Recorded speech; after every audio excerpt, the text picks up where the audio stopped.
If this text is correct, then the next global collapse will not be a historical surprise, but the logical consequence of something already in motion now, within the human mind. This is the first idea that the manuscript attributed to Hermes Trismegistus imposes without asking permission, not as a threat, not as a vague mystical prophecy, but as a warning too rational to be comfortable. The question that arises in the first moments is not, is this true?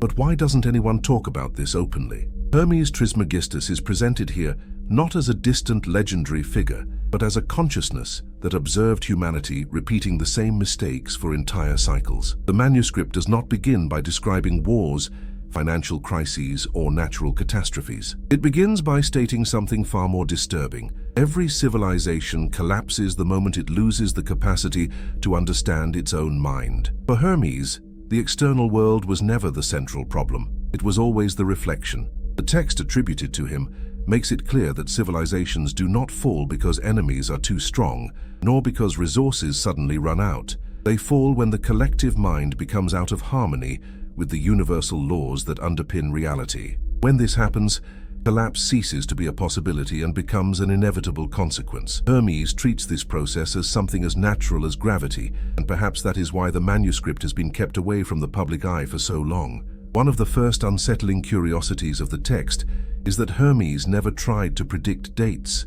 He considered dates a distraction. What he described were mental patterns, recurring behaviors, and internal states that precede all falls. According to him, when the human mind begins to believe it controls everything, it is precisely at that point that it loses control of what is essential. This silent reversal is the first sign of the end of a cycle. The manuscript states that every civilization is born from a shared central idea, a worldview, a purpose, a direction.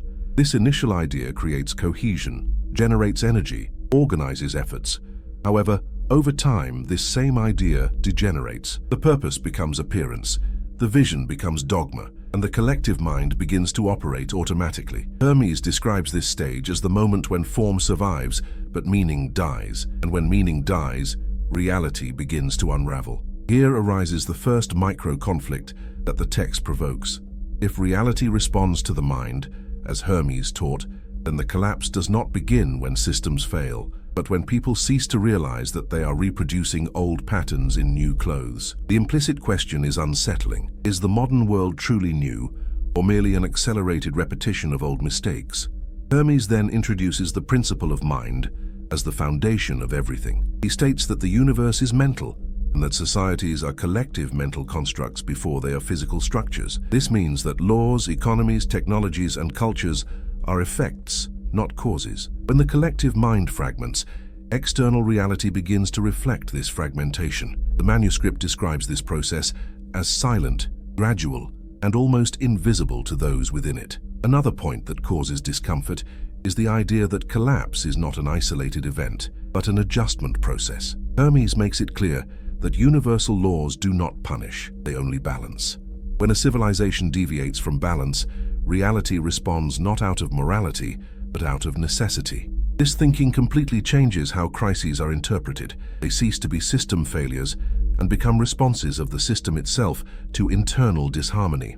Throughout the text, Hermes seems to speak directly to the reader, as if he knew that only a few would be able to understand the warning without rejecting it. He suggests that the greatest resistance comes not from ignorance, but from attachment. Attachment to identities, narratives, certainties, and illusions of continuous progress. According to him, the more a civilization clings to the idea of permanence, the more violent the adjustment tends to be when change arrives. A disturbing question then arises that the manuscript doesn't immediately answer. If everything follows such clear universal laws, why does almost no one notice when collapse is approaching? Hermes suggests that the answer lies in mental vibration. As a society descends into excess, noise, and constant stimulation, the capacity to perceive diminishes. People see more information but understand less meaning. The excess of signals becomes the veil itself. This point creates a second micro-conflict. Does technological advancement expand consciousness or merely amplify distraction? Hermes does not condemn technology, but warns that it only intensifies the dominant mental state. In a balanced mind, it expands possibilities. In a fragmented mind, it accelerates the downfall. The manuscript suggests that civilizations do not collapse despite their tools, but because of their unconscious use.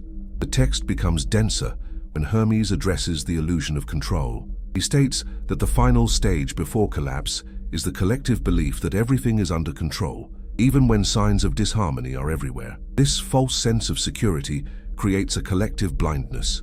People begin to react only to the visible effects, ignoring the underlying causes. For Hermes, this is the most dangerous point in the entire cycle. A striking detail is that the manuscript does not accuse specific leaders, systems, or groups. Hermes holds the collective mind as a whole responsible. He states that every society creates exactly the reality it can sustain internally. When this reality becomes unsustainable, it collapses to reorganize itself. There are no clear villains, only different levels of consciousness. At this point, the text provokes a direct reflection. If collapse is a response to mental disharmony, then trying to avoid it solely through external reforms is futile. This idea challenges the common expectation of quick, political, or technological solutions. Hermes seems to be saying that no external change is effective if the mind that sustains it remains the same. The ending of this section offers no comfort. It sets the stage for something even more disconcerting. Hermes suggests that recognizing the signs is not enough. Many civilizations have recognized signs in the past and still fallen. What made the difference was not recognition, but the ability to act internally before reality was forced to act externally. The final question left hanging is simple yet weighty. If the manuscript describes with such precision the beginning of all previous collapses, and if these signs are already present today, then what exactly happens when the collective vibration crosses the point of no return? This answer does not appear here, and perhaps that is precisely why this part ends, leaving the feeling that something greater is about to be revealed, not outside, but within human consciousness itself. The manuscript attributed to Hermes Trismegistus goes to an even more uncomfortable point when it makes clear that collapse is not a rare event, nor a historical exception. It is a pattern so consistent that, according to Hermes, it can be recognized even without knowing dates, names of empires, or geopolitical details. What matters is not who fell, but how they fell, and above all, why they always fall in the same way. Hermes starts from the law of correspondence, explaining that external reality always reflects the internal state of the collective mind. What is inside manifests outside. What is above is reflected below. For him, civilizations are not independent entities, but amplified extensions of human psychology. When the collective mind changes, the world changes along with it. When the mind becomes disorganized, the world follows the same path. The manuscript describes a cycle that repeats itself with almost mathematical precision. First comes a birth phase, marked by simplicity, purpose, and cohesion. People share a common vision, even if imperfect. Then comes expansion, when this vision generates growth, innovation, and power. Next comes excess. Growth ceases to serve its purpose and begins to exist for its own sake. Form grows faster than meaning. This is where most civilizations begin to lose their way, even while believing they are at their peak.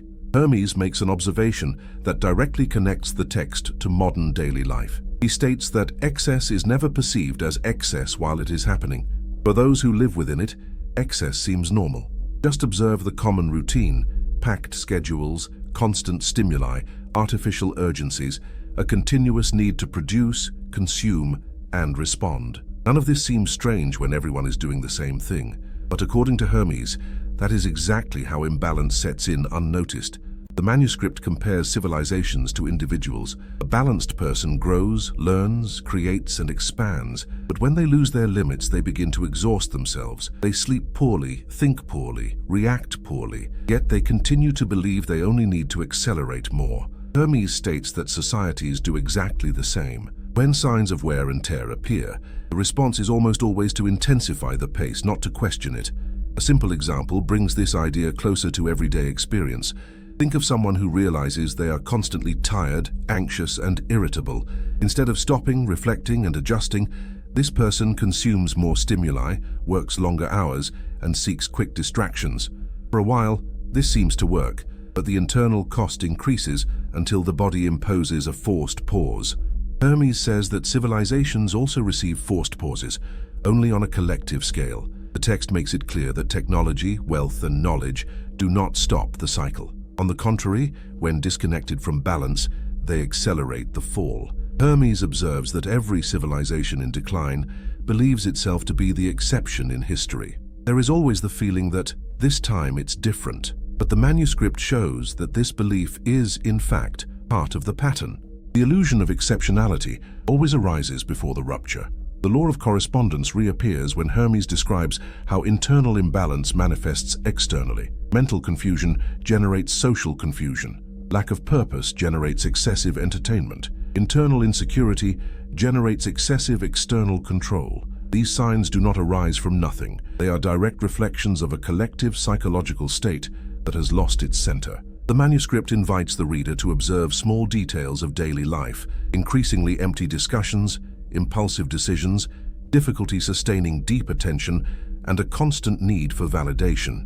Hermes argues that these behaviors, when generalized, indicate a fragmented collective mind. It's not about judging individuals, but about recognizing a shared mental climate. There's a point where the text becomes almost unsettling in its clarity. Hermes states that collapse doesn't happen when everything is bad, but when everything seems to be working too well. When systems are still operating, markets are still moving, and distractions are still numbing, the collective mind ignores the subtlest signs. This is the stage where imbalance is already in place, but hasn't yet become visible enough to generate real change. The manuscript describes this stage as the point at which civilization becomes reactive, not conscious. Problems are treated as isolated flaws, never as symptoms of a larger pattern. Hermes warns that this fragmentation of perception prevents any profound correction. Society tries to fix parts, while the whole remains unbalanced. This raises a question that the text leaves implicit, but is impossible to ignore. If the pattern is so clear, why does it keep repeating itself? Hermes answers indirectly. He states that recognizing the pattern requires a level of awareness that most people only develop after the crisis. Before that, the collective mind is too busy defending its narratives, its comforts, and its identities. The manuscript presents a powerful symbolic image. Hermes compares a declining civilization to someone looking into a broken mirror. Each fragment reflects a part of reality, but no one can see the whole. In this state, decisions are made based on disconnected pieces, not on deep understanding. The result is always the same: well-intentioned actions that produce effects opposite to those desired. By connecting this to the present, the text provokes silent reflection. How often do modern solutions seem to generate new problems? How often do advancements create dependencies? How often does the pursuit of comfort increase the feeling of emptiness? Hermes suggests that this is not coincidence, but correspondence. Reality is merely responding to the internal state that sustains it. The end of this section doesn't yet point to a way out. On the contrary, it deepens the discomfort. Hermes states that the cycle is not broken by denial, nor by forced optimism. It intensifies when the collective mind refuses to acknowledge the imbalance as something internal. The manuscript suggests that the next stage is always denser, more unstable, and more revealing. The final sensation left is one of silent suspense. If the pattern is real, if it has already repeated itself countless times, and if the signs described by Hermes are recognizable today in everyday life, then the question that arises is no longer historical. It is personal. At what point in the cycle are we living now? And even more unsettling, what happens when the collective vibration ceases to sustain the reality we know? Hermes Trismegistus elaborates on the manuscript when he states that collapse never begins with a visible external event. It begins when the collective vibration becomes incoherent. For Hermes, vibration is not a vague spiritual metaphor, but the actual state of organization of the mind. Thoughts, emotions, and intentions possess frequency. When these frequencies are in constant conflict, reality loses stability. Collapse then arises as a natural reorganization response. The manuscript describes collective vibration as an invisible field that sustains everything: decisions, structures, relationships, and systems. As long as this field remains coherent, even external crises are absorbed and overcome. But when the vibration fragments, small shocks begin to generate large ruptures. Hermes states that at this stage, civilization becomes extremely sensitive, like a cracked object that breaks with the slightest touch. Here, an important pattern break emerges. Hermes doesn't associate the vibrational drop with explicit fear, but with excessive noise. According to him, a mind in deep fear can still reorganize itself, because fear generates attention. The real danger arises when the collective mind enters a state of continuous distraction. When everything competes for attention, nothing is truly perceived. The excess of stimuli creates a silent anesthesia. What if the biggest sign of collapse wasn't the visible chaos, but the inability to sense the chaos when it begins? Hermes describes this stage as a subtle inversion. People begin to react more than reflect. They opine more than they understand. They consume more than they integrate. The collective vibration becomes reactive, fragmented, and accelerated. The manuscript suggests that when mental speed surpasses the capacity for integration, consciousness loses depth. Everything happens too fast to make sense.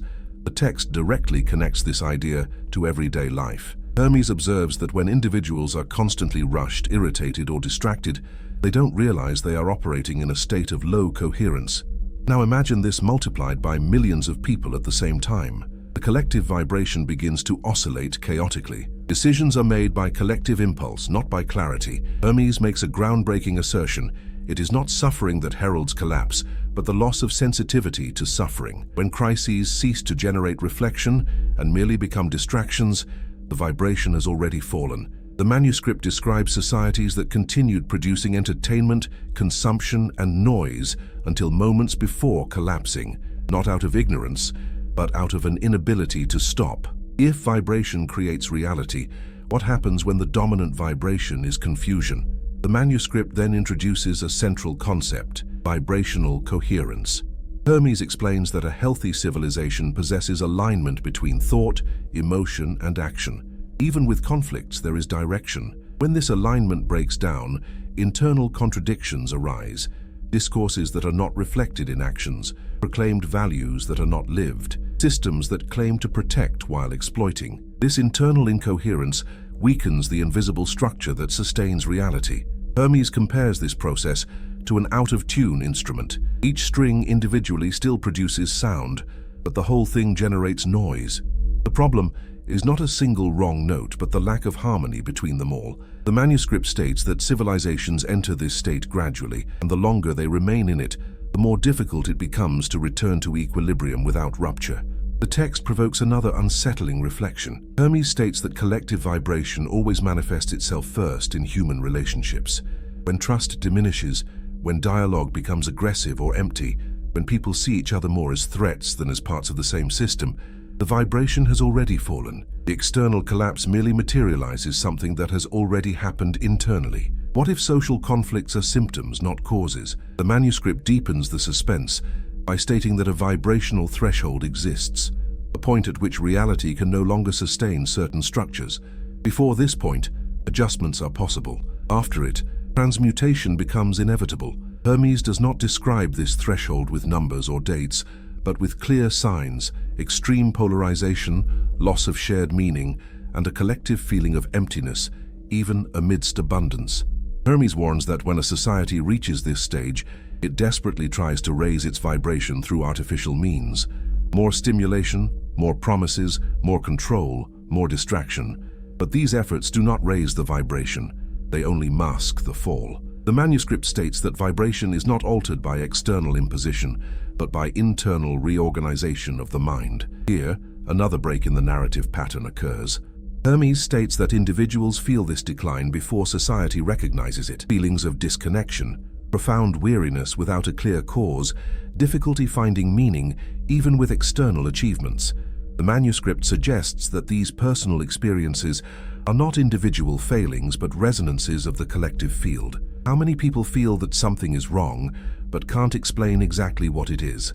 Hermes describes this feeling as a silent call. The collective vibration begins to collapse, but some consciousnesses perceive the dissonance before the visible rupture. These people are often ignored, ridiculed, or silenced because they threaten the illusion of normality.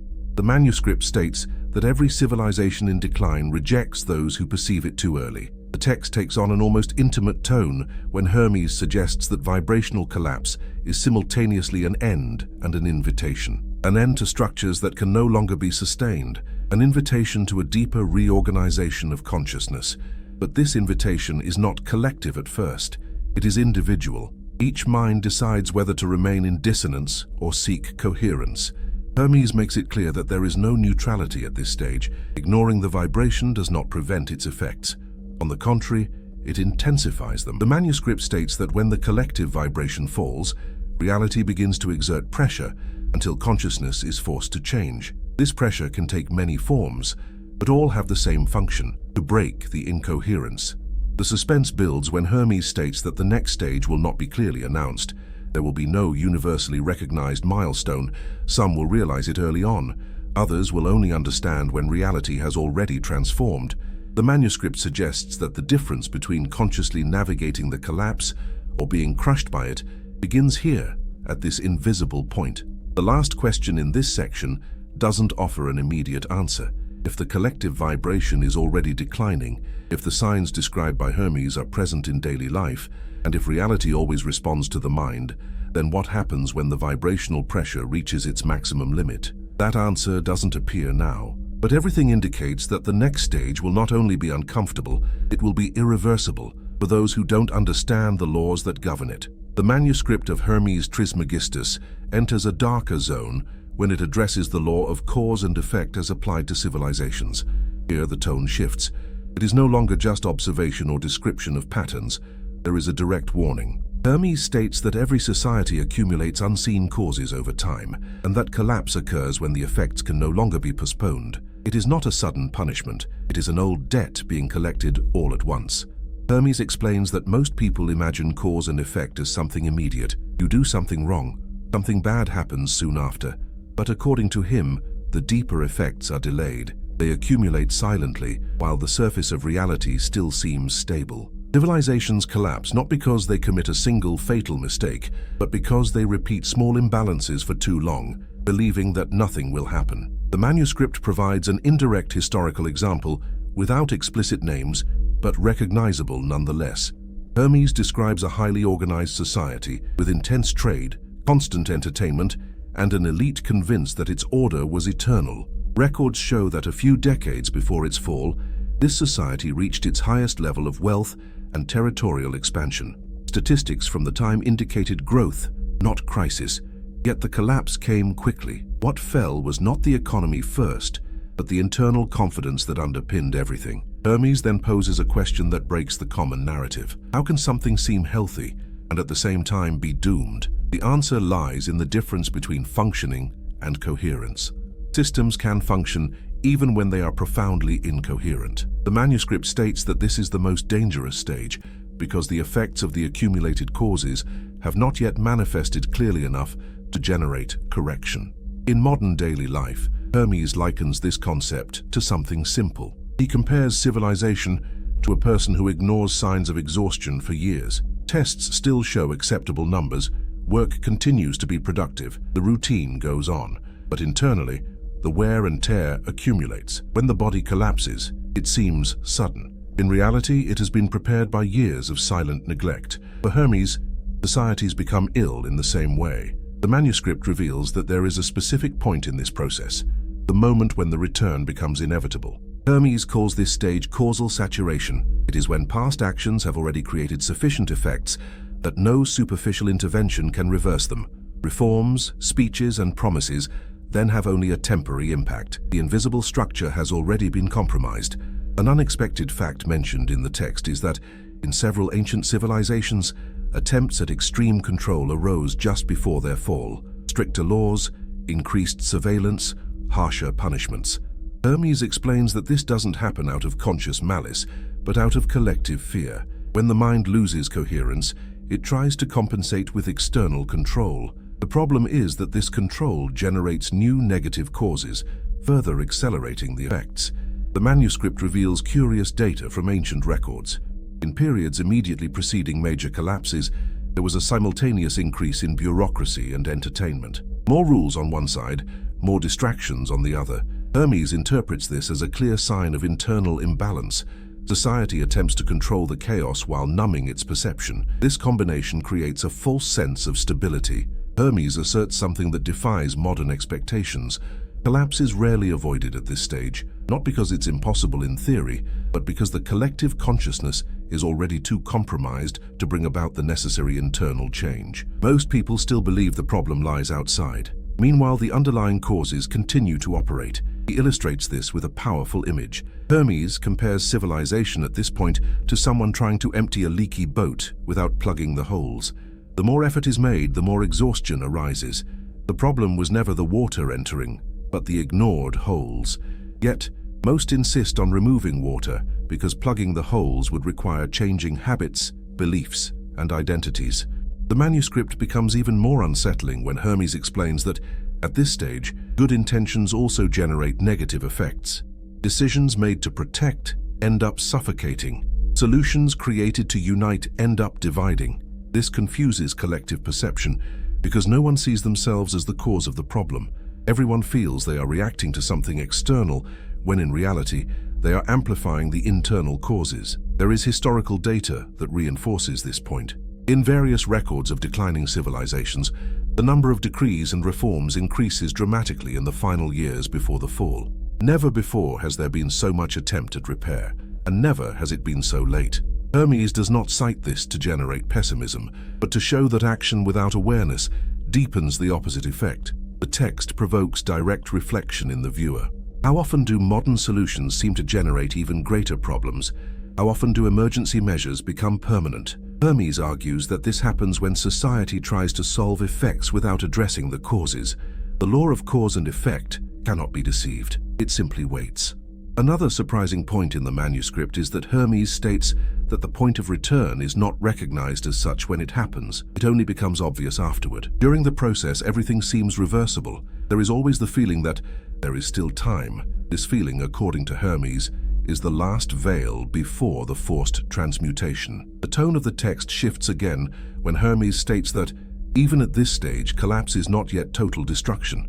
It is selection. Incoherent structures fall. Aligned structures survive or transform. The problem is that most people are emotionally attached to structures that can no longer be sustained. This attachment generates unnecessary suffering. Hermes observes that civilizations rarely fall for lack of knowledge. They fall for refusing to apply what they already know. The manuscript suggests that when the point of causal saturation is reached, reality begins to teach more harshly because gentle teachings are no longer perceived. The suspense builds when Hermes implies that the next phase no longer depends on conscious collective choices. The dynamic is then driven by the universal law itself, seeking balance. The collective mind loses its leading role, and reality takes on the role of correcting excess. The final feeling left by this part is heavy and inevitable. If the causes have already accumulated, if the effects have begun to manifest, and if the tipping point has been crossed without recognition, then the question that arises is no longer how to avoid collapse. The question becomes another, much more decisive one. Who will be prepared to get through what comes next without being destroyed by that which can no longer be sustained? When the manuscript of Hermes Trismegistus progresses to this point, the tone shifts from merely analytical to profoundly human. After showing that collapse is an inevitable collective process when certain laws are ignored, Hermes does something unexpected. He shifts the focus from civilization to the individual. Not to offer easy comfort, but to reveal a distinction that is almost never discussed. Not everyone experiences collapse in the same way, and not everyone is destroyed by it. Hermes states that collapse doesn't eliminate people, it eliminates structures. This phrase, simple at first glance, carries a decisive difference. Structures are rigid patterns, crystallized identities, mental systems that depend on the permanence of a specific form of reality. People who become confused with these structures suffer when they fall. People who understand the laws governing change go through the fall with less internal resistance. The manuscript describes how, throughout all historical cycles, there have always been individuals who seemed strangely stable amidst the chaos. They were not necessarily rich, powerful, or protected. They were people who did not base their identity on the continuity of the external system. Hermes calls this state inner alignment. It is not isolation from the world, but coherence between mind, action, and reality. He explains that these people don't try to fight the collapse or pretend it doesn't exist. They understand that resisting what can no longer be sustained only increases suffering. Instead, they adjust their minds to the universal laws that continue to operate, even when everything around them seems to crumble. While many try to save the form, they preserve the essence. Hermes uses a powerful image to explain this difference. He compares the collapse to a forest fire. Dry, rigid trees, full of accumulated material, burn quickly. Flexible plants, with deep roots and less accumulation, resist better and help the soil regenerate afterward. Fire does not choose its victims. It simply acts according to the structure of each element. The manuscript reveals that individuals who weather the collapse without being destroyed share some clear internal characteristics. The first is the capacity for detachment, not in the sense of indifference, but of not confusing who they are with what they possess, defend, or believe they control. When systems fail, these people suffer, but they do not experience psychological collapse. The second characteristic is the awareness of transmutation. Hermes teaches that nothing is destroyed, everything is transformed. Those who understand this do not interpret the fall as an absolute end, but as a change of state. These people realize that collapse forces reality to assume a simpler form, closer to natural laws. And where there is simplicity, there is the possibility of reorganization. Hermes states that, during past collapses, many who survived materially did not survive internally. They remained alive but trapped in the grief of a world that no longer existed. In contrast, others lost almost everything externally, but quickly reorganized themselves internally. These were the ones who helped build the next cycle, even without realizing it. The text becomes more intimate, and Hermes describes internal signs that indicate who is preparing, consciously or unconsciously, to go through a collapse. One of them is the feeling of detachment from excess. People who begin to feel profound fatigue from noise, consumption, and constant stimulation are not failing. They are becoming misaligned from a vibration that no longer sustains reality. Another sign is the search for meaning instead of status. Hermes states that, before major transitions, some people cease to be motivated by external recognition and begin to be guided by internal coherence. This can generate confusion, isolation, or a feeling of not belonging. But according to the manuscript, this shift is an adaptation, not a mistake. Hermes also observes that these individuals are often seen as strange, pessimistic, or exaggerated before the collapse. Not because they are wrong, but because they no longer vibrate at the same frequency as the majority. The manuscript states that every civilization in decline rejects those who have already begun to move internally, outside the pattern that is about to crumble. There's a delicate point that Hermes is keen to clarify. Going through a collapse doesn't mean becoming invulnerable or indifferent to suffering. It means suffering without losing your balance. It means feeling pain without falling into despair. It means accepting losses without losing yourself along with them. This internal difference is what defines who fragments and who transforms. The manuscript offers a quiet but powerful example. Hermes describes individuals who, during historical downfalls, simplified their lives before reality forced them to do so. They reduced dependencies, reorganized priorities, strengthened real bonds, and developed mental autonomy. When the collapse intensified, these people were already partially adapted. Hermes states that transmutation doesn't happen at the moment of the fall, but before it. The collapse only reveals who was already transforming internally. Those who wait for a crisis to change usually react with panic. Those who change beforehand react with clarity. This is one of the most direct and uncomfortable statements in the manuscript. The text also makes it clear that no one goes through a collapse completely unscathed. The difference lies not in the absence of losses, but in the ability to integrate those losses without collapsing psychologically. Hermes says that true survival is not physical, nor financial, nor social. It is mental. Whoever loses their mind loses everything, even if they still have possessions. The manuscript provokes silent reflection. If collapse eliminates incoherent structures, then it also opens space for something new. But this new thing doesn't automatically emerge for everyone. It manifests itself first through those who manage to maintain internal coherence while the external world forcibly reorganized itself. Hermes concludes this section with a subtle warning. There is no neutrality during transmutation. The mind that clings to what falls suffers more. The mind that understands the movement suffers less and learns more. Collapse doesn't ask who is ready, it merely reveals who was. The final feeling left by this passage is not one of relief, but of responsibility. If some go through the collapse consciously, it means that preparation does not depend on external events, but on internal choices made before reality imposes them. And this inevitably leads to the next, even more disconcerting question. If the transmutation is already underway, what is the final teaching that Hermes left to guide those who wish to go through the end of a cycle without getting lost along with it? The manuscript of Hermes Trismegistus ends silently, almost intimately, as if he knew that those who have come this far no longer need shocks or threats. The final message doesn't speak of the end of the world, but of the beginning of personal responsibility. Hermes makes it clear that cycles are not interrupted by human will. They are fulfilled. What changes is not the destiny of the cycle, but the way each consciousness traverses it. Hermes teaches that the greatest illusion is believing that transformation happens outside before it happens inside. Every attempt to change the world without reorganizing one's own mind is doomed to repeat the same pattern in new forms. Therefore, the final teaching is not collective in a superficial sense. It is profoundly individual, even though its effects spread silently. The text states that the mind is the first territory to be reorganized, not the mind full of information, but the coherent mind. Hermes guides the reader to observe their own thoughts as causes, not as automatic reactions. Each thought sustained frequently transforms into an internal state. Each internal state influences decisions. Each decision creates effects. This chain never fails. The strategy begins there, taking responsibility for one's own chain of cause and effect. Hermes proposes something simple yet demanding: reduce internal noise before attempting to understand the external world. This means decreasing unnecessary stimuli, repetitive opinions, and constant distractions, not as an escape, but as a cleansing. A saturated mind cannot perceive patterns.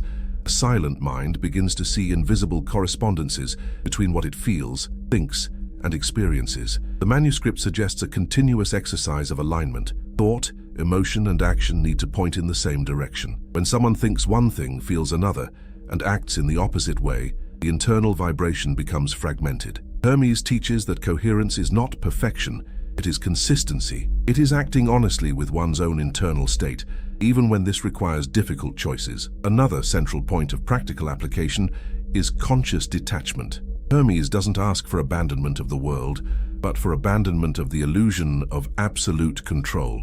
Everything that depends on the permanence of an external system is subject to collapse. Everything that depends on inner clarity remains. The strategy is simple in form and profound in effect.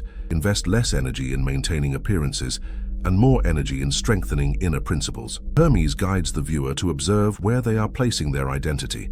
If it is tied to status, positions, narratives, or blind belonging, the collapse of these structures will cause profound pain. If identity is anchored in internal values, adaptability, and awareness, the transition will be less destructive. This does not eliminate losses, but it prevents them from destroying the inner axis. The manuscript also speaks of rhythm.